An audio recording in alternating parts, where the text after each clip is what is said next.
Hi, I'm Andrew Armstrong and welcome to the back office. I have these nitrile powder-free black examination gloves, but this is not what I'm going to be talking about today. The reason I got these is for an object that Mr. Chinny Hill at Chinny Vision and Stuart Ashens at Ashens very nice. have reviewed in the past. And in fact, hello. this is the exact one from Chinny Vision. He so kindly sent it along for me to experiment with, because when I saw this, I really had to have a look at it, because ever since a child, I remember seeing these in the Argos in Wembley. You know, the one just round the corner from Tandy's back in the day when they were first out. And it had the screen, and it was really damaged in the shop, like, because someone had just been like, imagine dragging the sort of the stylus into the screen, and it had damaged it, and I was just like really annoyed. But ever since then, I've been fascinated by pen and PDA type devices, and I've had so many. I had the Apple Message Pad, the Palm, Cassiopeia, all of them. Oh, and that little, there was a PDA one with a little GPS antenna, and you used to be able to run some sort of TomTom on it. That was really back in the day before, you know, GPS devices were so pervasive. And they were all a bit shit, to be honest with you. And I'm guessing this is no different. Oh yeah, the Apple Newton Message Pad as well, that, you know, couldn't read your handwriting. So this looks like a little bit of the history about this. You know, watch Chinny Vision's channel on this, but basically Amstrad made this and developed this without even knowing that Apple were doing theirs. And I think Apple sort of released theirs around the same time, for, you know, for all intents and purposes. Yeah, so basically Mr. Sugar, Sir Sugar, was like, oh my gosh, and then you know, Apple's product was way better. But, you know, so this died on its arse, basically. I think it was like 300 quid, and then they ended up trying to sell it for sort of 50 quid, and it just failed. But look at that, it's a proper pen thing. So I'd love to get it going, and then we can just have a play with it. If we can't get it going, then we're stuffed. Now, the reason that it's been sort of much maligned by Mr. Ashens and Mr. Hill, Chinny Vision, is because it basically has an issue in storage. And I'll show you this, because this, you know, I'm not going to show you all the books and stuff if you're not really that interested in those. I'm just going to jump straight to it. Look, 2 styluses it is. It's got all the accessories there. Yeah, it's covered in a sort of a rubber, and the rubber perishes. As you know, rubber is natural, and it's kind of the rubbery sticky surface you get on mice and things, and they react to the oils in your hands, or this one just reacts to whatever, the atmosphere, and rots, because it's a natural rotty type thing.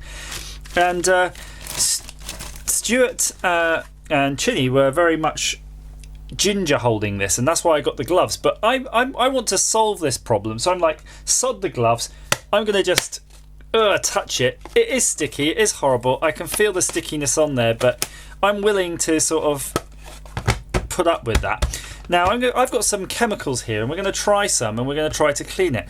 But the first thing I need is a bit of blue roll, and I've managed not to have any next to me right now, so give me 2 seconds. I'm walking over to the other side of the office to pick up the blue roll. Blue roll. If you don't have any blue roll, by the way, go to CPC or other vendors and get some, because it's just generic.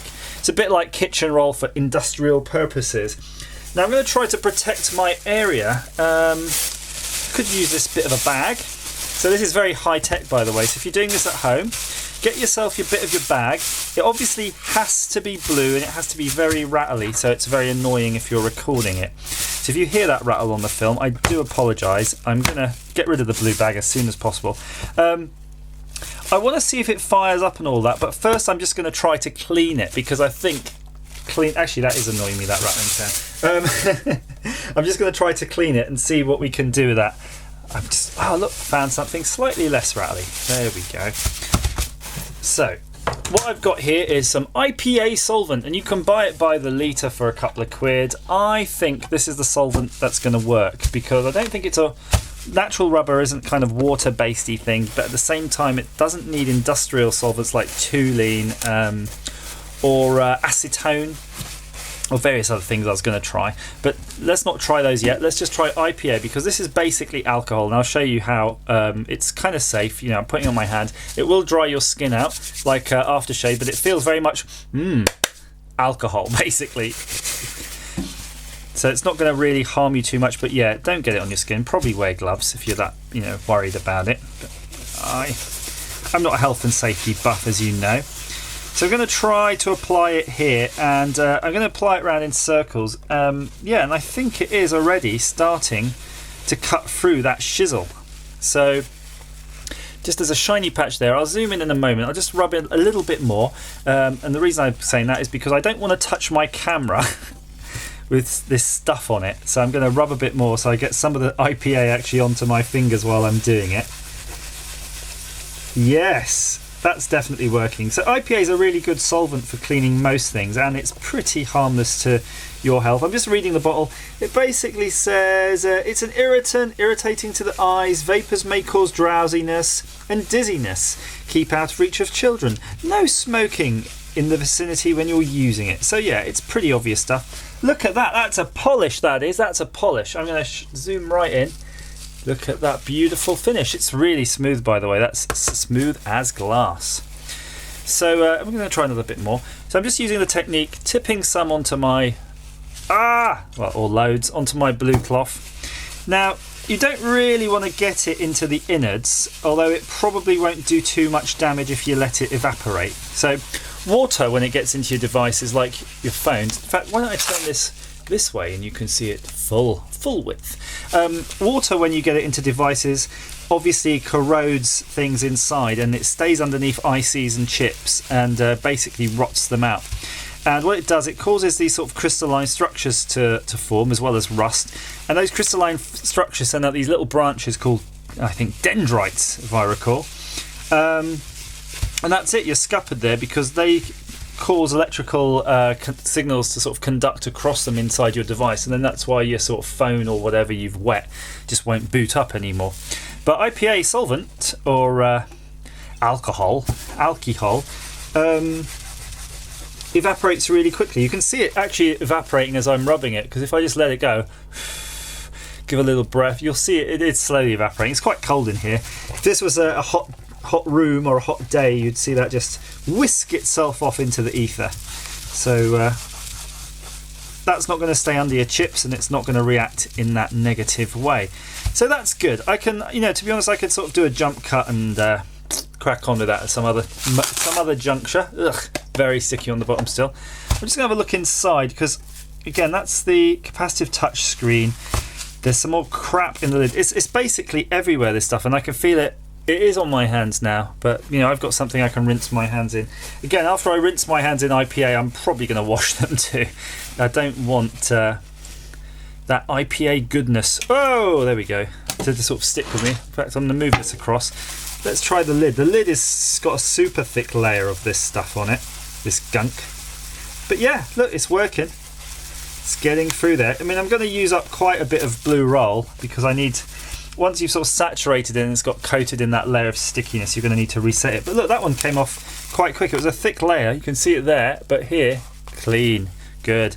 Just with that little corner of blue roll that's left, I'm just going to run it around the screen. Let's see how that fares. Now, be careful. Some plastics can be I'm going to say rotted, but basically ruined by IPA. And I'm just taking a chance and hoping that this screen isn't one of them. What it does, it will sort of manifest itself as slight scratches. It will basically scratch, and as you're rubbing it, you're basically buffing and etching the alcohol into the screen. But I think we're all right in this sort of case. Look, yeah, it looks good. It looks real neat. So what I got it on my hand there. What I'm going to do is probably just do a sort of jump cut and come back to that. Before I do, though, I'm just going to sort of measure the efficacy. Don't know if you can hear that. Yeah, you can hear that sort of squeaky, creaky sound on my hands. That's because it's got on there. So I'm just going to rub some alcohol into it. I can feel it already kind of, as soon as the alcohol hits it, you can feel it kind of melt off. So I've got a relatively clean bit. So just whisk that off. Yeah, that's good. And it sounds the same probably to the camera. It's got definitely a thing, but that's the squeakiness of squeaky clean hands. Right, meet you back here in a moment. I'm going to have a good old rubbing session on that. Yeah, I know I said I was going to sort of rub this all down and clean it off, but I just had a brainwave really. I was thinking, why don't I just pop it out the shell, and then I can soak the whole shell independently of everything else. Ah, look at that. My hands are really sticky now. Woo! Magic. I'm gonna go freak out my kids. Ah. So I've got my screwdriver here and I'm going to make that sticky. I'm going to make everything sticky now. But I'm going to screw the screws. Interestingly enough, they're very rusty looking. And by the way, you can see I did a little clean spot here. It does exactly the same as it did on the front, on the back, basically. Cleans with maximum power. Ugh. That's sort of handy there. You can get all the bits off just by touching them. Oh, the stickiness has come back. Battery door. Ugh. Couple of screws in here. So I might lose something in the process here because I can see the battery door has a couple of there's a couple of rubber feet in here that are likely to want to, oh look at that, want to fall off with it, but maybe not because they seem to be on this independent bit here that seems to be kind of broken. So yeah, don't know if Mr. Chinny broke that already, but it's broken now. Not to worry.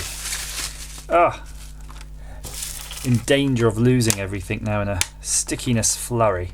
I don't know what that is on the top. Is that a slider or a switch or something? Oh, ooh, there's a port there. We'll leave that open for now. I've got to try to now work out how to extract this. Crack the lid on it. Ah! Woohoo! Look at that. Thin film products. Isn't that interesting? Look at how big the sort of screen is, and there's the resistive. Just going to show you again. Got to work carefully. I want to adjust the focus on my camera. Or hang on. Let me see if I can do it. I don't want to touch nothing. Nobody touch nothing. Right. So there's the screen. There's the resistive interface to it. There's that sort of tack switch we saw on the front. That I don't know what that button does. And that's all the layers there. And there is a layer of fungus, I'm going to call it, on there, and that's not going to be good. That's going to give us weird effects there. So I'm going to see though if there's any way I can sort of tip this whole thing out, and there is, without touching it too much. I'm just going to try to touch the edges and maybe just the bit of the screen that I need to touch. Crap. So now I'm going to have to touch my soldering iron. I'm just going to turn it on with my little finger. Just going to desolder the speaker here, the buzzer. But look, there's your PCM CIA card, lithium battery, a couple of chips on there, XA-B9328. So we might do a little bit of a teardown on that, especially if it doesn't work, to be honest. But what I'll do is I'll desolder the mic, and while the whole bits and pieces, I might just soak those in the alcohol. And okay, I might lose this warning. What does it say? Never remove the batteries while the pen pad is switched on. All data will be lost. Fair enough. I don't think anyone's going to be seriously using this, so if that label gets lost, oh well. And yeah, so while it's soaking, I'll put some batteries in and we'll be able to try to play with it nude. So just going to grab my soldering iron with a bit of the tissue. Hopefully it won't combust in my face, but I've never had anything like that happen, so I think I'm pretty safe. And that's it. That's desoldered. Gonna now take this and all the accessories. The PCMCA card bit isn't scabby, so I'm going to leave that aside for now. And I'm going to find a suitable vessel and soak it. I might not do a jump cut because I don't want to catch the camera. Found a suitable container. I think this was actually used as a litter tray, so totally suitable for this purpose. I'm going to put in the things as well, and the screws and everything that I've got basically out. Oh, my hands are really quite sticky now, so it is a bit tedious. I can see where the guys were annoyed, but I don't know. Come on, guys, were you hamming it up a little bit? Are you that bothered? So I'm going to pour out a bunch of the alcohol here, and I'm kind of hoping that I'll be able to retrieve some of it because it's not that cheap. You can use other solvents, so I possibly could have used petrol, which would have been very dangerous, or diesel, or kerosene, or turpentine, or paraffin, and those things. But this is probably your best bet. Oh look, it's starting to get in there. Actually, it's working. So if it's sitting in a little puddle of it like that, it's just going to do its job really. But I could sort of help agitate some of these things along. Yeah, you can see it's just sort of coming off now as sort of fibrous chunks. And it might be just an idea that once it's had this treatment, just to sort of wash it with a bit of washing up liquid and water really, and that'll get rid of any final sort of residues. See here, rubbing it again with my finger, it's starting to form these lumps, a bit like exercising some DNA out of some cabbage water. There's a weird reference for you. Dig that one up. I'm going to pop that one over there. Yeah, I mean, that's doing the trick. So I don't really need to supervise that. I think I'll just let it sit in there and hopefully it won't evaporate by the time I get back to it, so I can give it a wipe down. I'm going to wash my hands in that. I was thinking of retrieving that liquid, but I don't think I will, because it'll basically be what's sort of a main constituent of napalm. You're basically mixing a plastic and dissolving it. Look at that. It's dissolving the colour out of the blue roll. And you're making a napalm, something that's going to be very sticky and very flammable. I'll keep this out just for the moment though, because we do have oh no, what can the matter be? I've just dismantled everything inadvertently. Bugger. Right, let's be very cautious here. Had this bit of cardboard and we have this bit of paper. Let's not lose those. Put those aside very carefully. We've got the digitizer, which we know is a bit funky, and then you've got the underneath the LCD screen. Can we get the digitizer out in a sensible way? Very gentle tug. Yes, we can, but we're going to have to find out where that end goes in a moment. Going to put this aside. Don't want to knacker it any more than it is, potentially. So we do have this last bit of screen, which is going to be the sticky capacitive screen, or I say capacitive, resistive. What's really interesting about this is how thick it is compared to modern versions. It's actually considerably thicker, but these were the early days. But it's quite nice it's out, because we can actually give it a good clean. And if I actually did try to clean this with solvent, while everything else was together, it might have sunk in on the edges and probably done something pretty horrible to that sort of cardboard papery inlay thing. Yeah, that's the way you clean it. This is a big piece of glass actually. It's definitely glass. I can feel it from the weight. It's not rigid, it's totally rigid rather. It's not flexing in any way. There's no compliance in this material at all. Yes, you can hear the pips squeaking. That means it's happy and clean. Going to get a fresh bit of the roll now and just do the other side. Let's see if we can get a little drop. So some care is going to have to be taken on reassembly if you don't want any basically dirt and dust on this, because this is the bit that touches the LCD, and you know how annoying it is when you get a bit of crap between the panel and an LCD.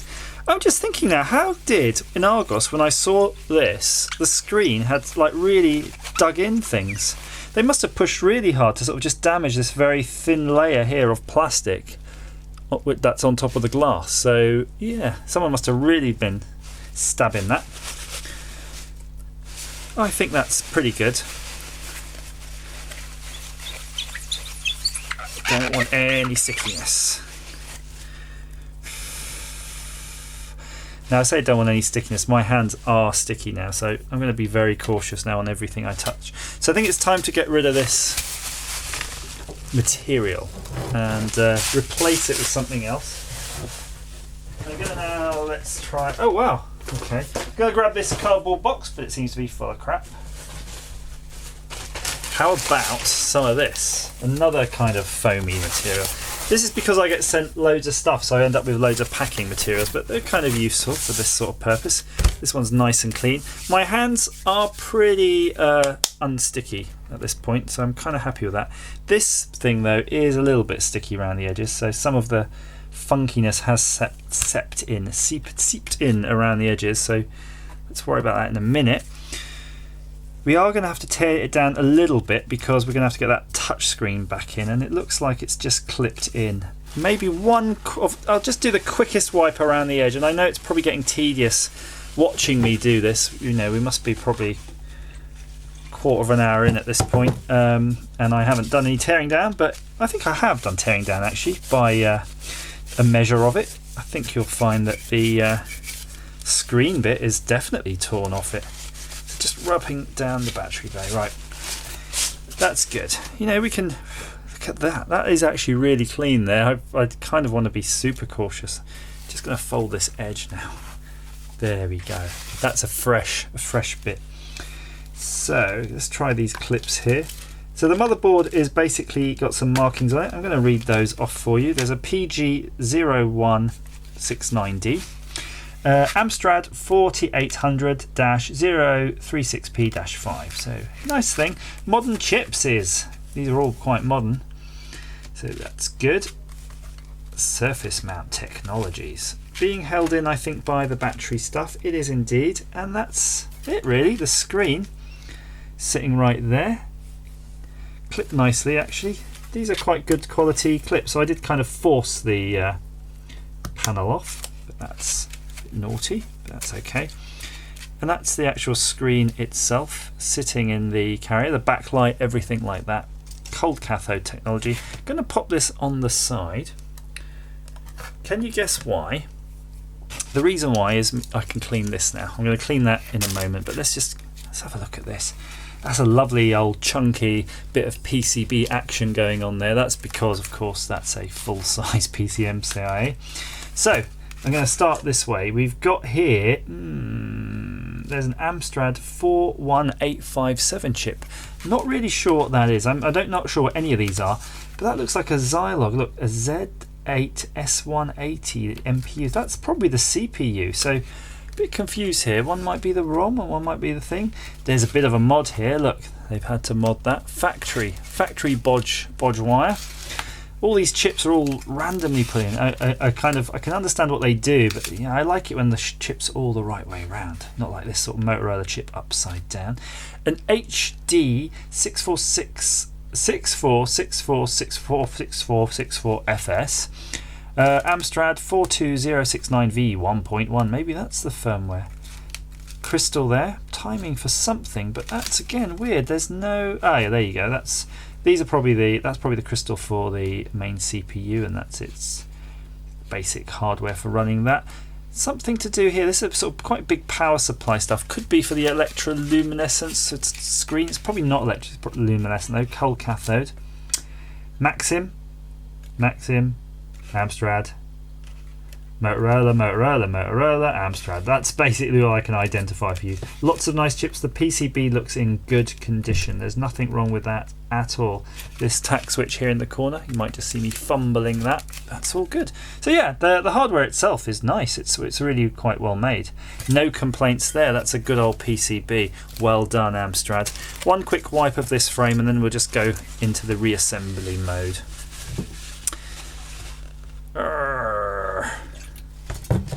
Probably ought to sort of try to not ruin my bit of nice foamy packing material. The main stickiness appears to be in the battery bay here, so I guess it's just sort of leapt over and just attacked everything. So remember though, again, if you're doing this at home, don't be afraid to sort of wash these things with soap and water after you've sort of done rubbing them down, because what you're doing is you're melting the glue in the solvent, so it's sort of suspending the glue so it feels less sticky, but once that solvent goes it will get sticky again. It will be less sticky because hopefully your blue roll has caught most of the stickiness. You can see my hands are turning white now. That's temporary, that will go though, so if that happens to you, don't freak out. Let's get this back in. So there's the screen. Look at that. See how it just sort of, I'll try to show you there. It kind of comes in and then sort of this glass, it splits it out and it just sort of goes into all the sort of pixely bits on the matrix all around the edge. See how big that sort of bezel is around that? You don't get that anymore. It's all so tiny now. It's all so tiny. Do do do do do do do do. It's all so crappy. So I believe we had a cardboardy thing, that would be my guess, and then we had a non-bit of cardboard, which is the, now what's this called? this is a quiz, pop quiz for you at home. What is the name of when you take something and you make it look like a real life thing? So you see on that Amstrad panel that I've kind of just hopefully put in the right way round, which might be upside down, but I think it's okay.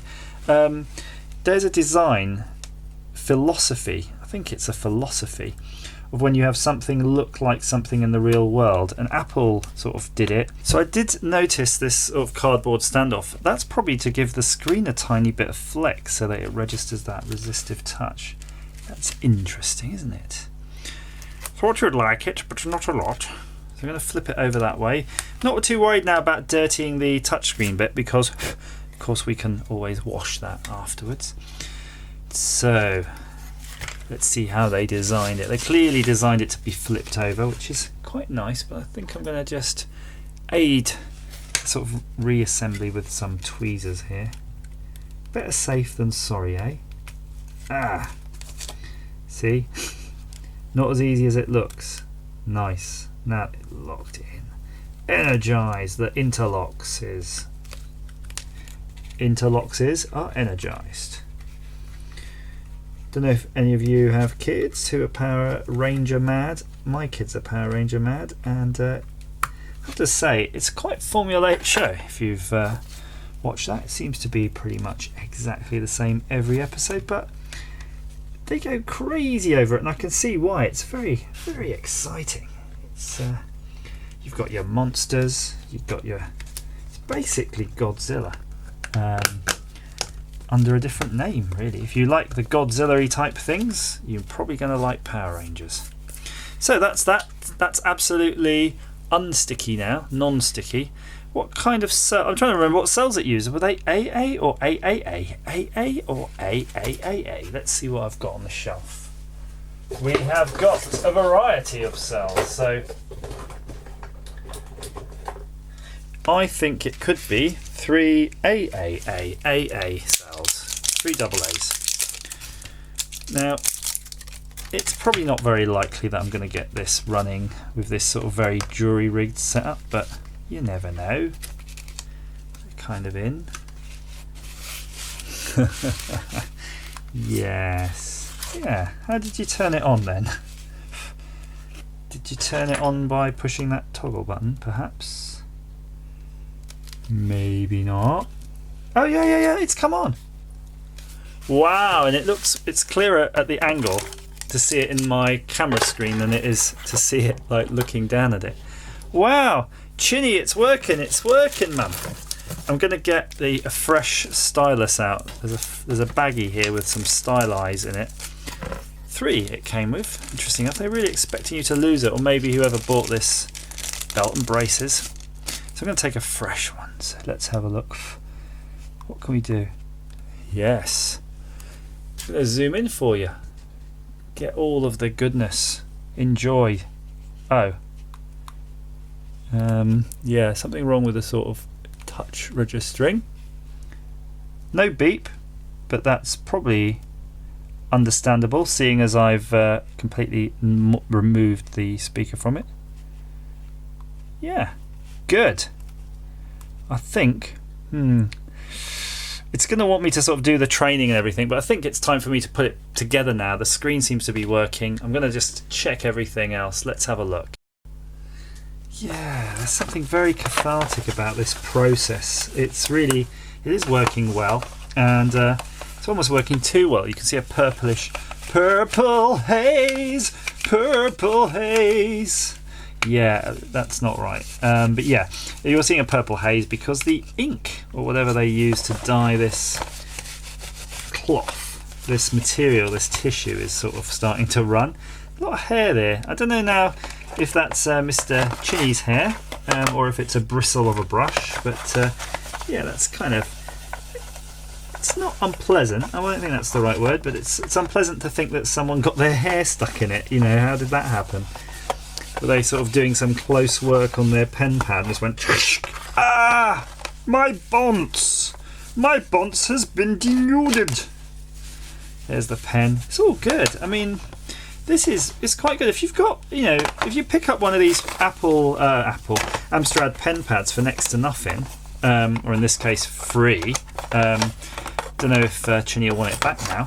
He pretty well, because it's good, and I feel morally obligated to sort of giving him first refusal on having it back. Certainly this is a lot more repaired than his Sinclair Spectrum that I've got. Look, staring at me just over the way. That's taunting me, by the way. It's sort of saying, what are you going to do? What's your next move, bozo? More memory chips? Or just wasting your time trying to fix me? Because you can buy me on eBay for next to nothing. I'm going to get a new one of these. Now watch this. It's kind of soaked, but I've got to get rid of the liqueur. Look at that. Purple. It's like purple predator blood. Going to get me another fistful of that. Let's put the mouse back in the house, buddy. At some point I'm going to have to take it out of this vessel and transfer it to some sort of next level cleaning process. But yeah, it's good. I think that's like pretty much all of the main funk now is gone. It's just errant small amounts of funk, so it's probably the stage now really where you kind of take this all to the kitchen sink and just wash it now with some just regular soap and water just to get the last bit off. But just make sure before you do that there's none of the sort of weird fibrous-y cack still on there. This is a weird coating, by the way. They obviously have to spray it on. It's probably put on as a paint, and it'll probably have a because this is going to be painted plastic, so it'll probably have some sort of chemical, can't remember what we call them in the trade, but to actually like adhesion attractor or something, which is definitely not what it's called, but yeah, something like that, just to sort of encourage it to adhere to the sort of paint of the main plastics.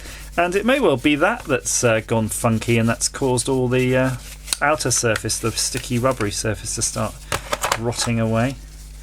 But that's that now. I think I'm just going to go now, wash it in the sink. One screw, don't lose the screws. Wash it in the sink, and yeah, we'll just go to the assembling stage in a moment. The bits are back, and they are pretty stickiness free. Very clean. I did notice a couple of little cracks though. It looks like this might have had a hard life really, some of this, so being a bit more careful when I put it back together. There are the odd bit that actually didn't get totally got, but you see like here, but it's quite easy to remove now. It's not sticky, you just have to sort of rub it a bit with a nail, or a bit of the tissue paper, you'll get it. And the back sort of represents a lot of this. So you can see this bit here is where I really worked it. It's nice and shiny, and here where it's not. But now that it's not sticky, I feel I can work at my leisure with the alcohol and just do a little tiny area at a time, and you'll bring that back up. So I'm not going to do that now though. We don't have time to waste. We want to assemble this. But yeah, if you're doing it yourself, take that extra tiniest amount of care, like I didn't do just now with this, to just make sure it's just right. Lovely and good. So I'm going to guess I'm going to have to put this in that way again. So it makes a lot of sense to solder in that buzzer. 222 degrees. Come on. There we go. He's warmed up. Took a bit of time, but we're there. If my soldering iron doesn't start up from cold in like a nanosecond, I get annoyed. So I'm not one for patience.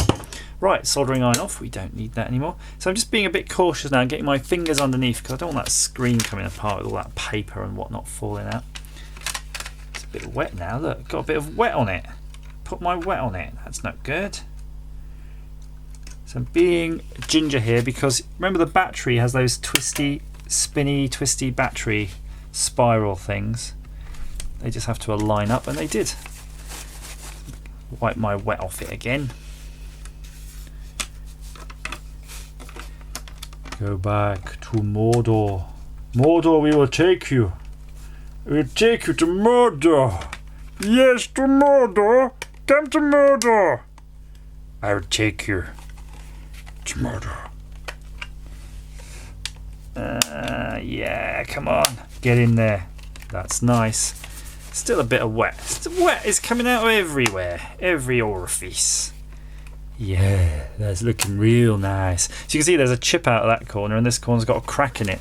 So Oh, Chinny, did you smash this up against the wall in rage, or did the previous owner sell you a raged upon device? Because he no, I know why he got raged. He got raged because he didn't fit that bit in, and he's got to pull it all apart again. Bloody thing. Oh, well, actually that was quite easy. It's all right. Yeah, I'll shut up now. It's a lot easier when it's not sticky. So that's that in. I'm hoping that's kind of in the right way. Looks kind of the right way. Looks like maybe if you don't get it in the right way, which maybe I haven't, it doesn't want to shut. So yeah, now it's good. That's good. Persevere, you'll be alright. So we have 2 long screws and 2 tiny screws, and these screws have got some of that funk on them. Great. Clean the screws at the same time. I'm guessing these screws are rusty because of previous attempts to sort of get that sticky off. And now I've got that sticky off and decided that's the way. Oh, that's the crack. If you tighten that screw too hard here, it cracks that. That's not good. So maybe someone's already been in here. Someone may have had a look already. A looksy.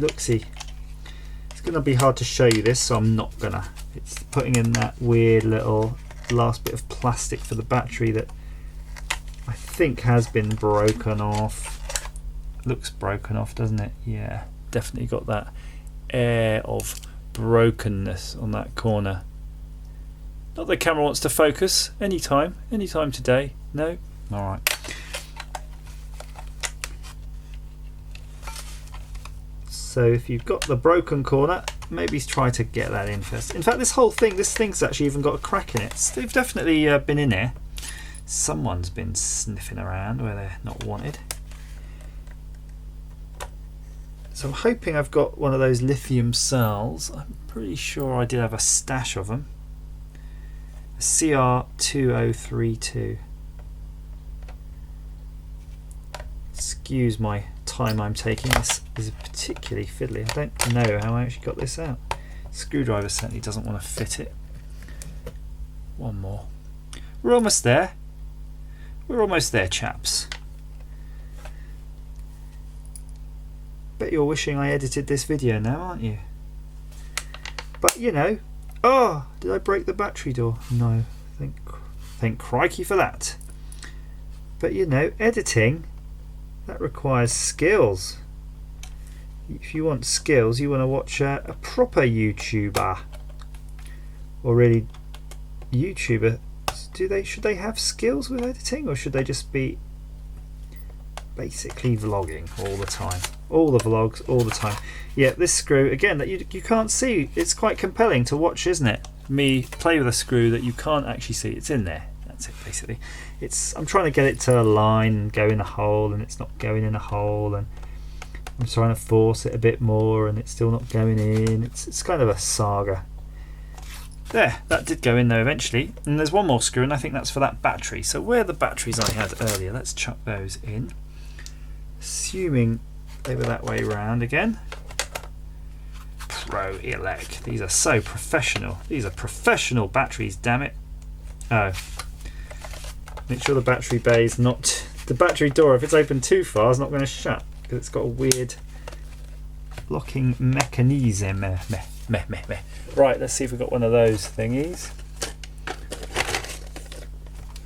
Oh. Down to my last one.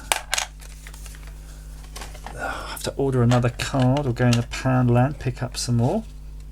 Still, belt and braces, do up your tunic, young man. See if the pen's really clean. Yes. I've had comments before where I've called those pens and they're like, it's stylish, man. Don't you know nothing? It's stylish. It's stylish, man. Well, what is this device called? I'll ask you. Amstrad Penpad. So shut your mouth. Shut your filthy youth mouth. Because you don't know nothing, you youths. Open it up. Right. So this is the moment of truth. A genuine experience. It did beep. Woohoo. Penpad. English. Place the pen in the center of the box till it beeps. Nice. Nice. May. How the heck do you do the year? Yeah. I'm not sure if you can even see the screen on this actually. How's that looking? You might be able to just about see it. I'm going to see if I can play the settings on the camera on a button that I can't actually get to.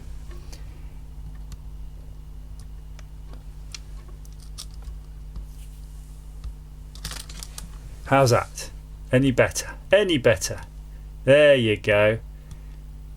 That's exposure, that is for you. Right, December 19...